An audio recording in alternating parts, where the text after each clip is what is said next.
Yes. So if we go back a couple of days, we see, a CPI number that comes out, and this was a good number, right?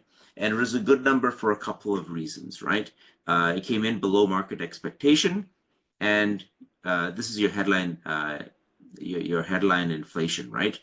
Came in below expectation at about 2.9%. And in a nutshell, I'm not going to go through this in a lot of depth.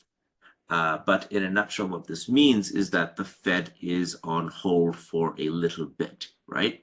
The improvement in core was mainly due to softer core good prices in the month as used car prices cooled after after a few hot months. So service inflation, shelter costs was steady in the month. That doesn't really move rapidly because people don't change their shelters very often.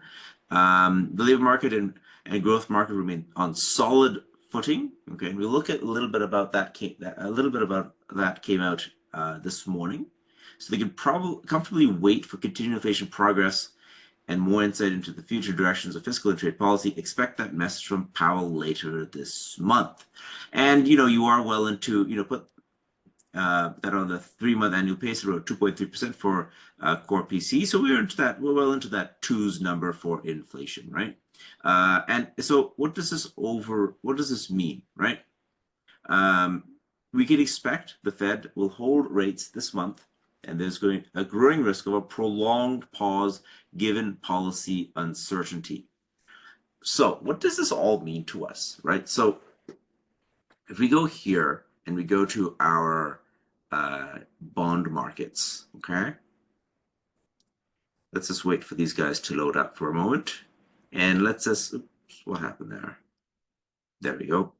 And if we go to, let's call it our 10-year, 6-month, 1-year, 10-year bond, for example, right?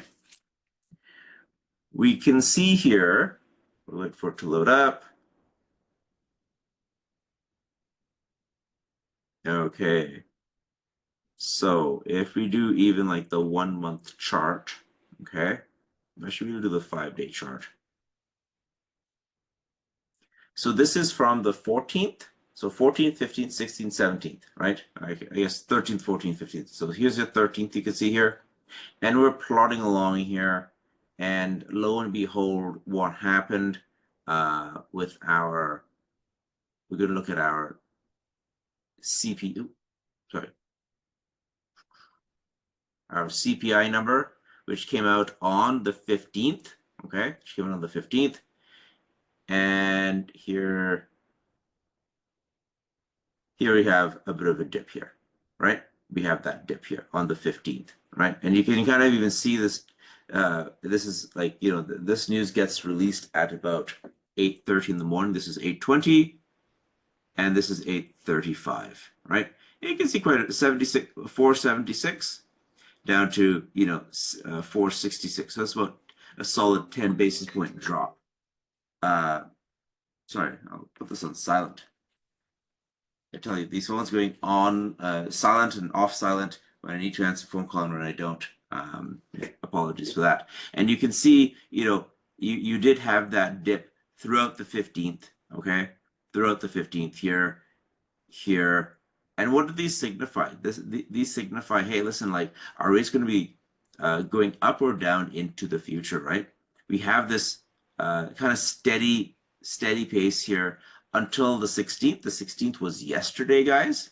And we had a little bit of other market news then, right? And now we are into the 17th, which is today. So the market was literally kind of digesting this news. Keep using the wrong page. Saying, all right, inflation is under control, and the bond market sort of decreased in yields at that time, right?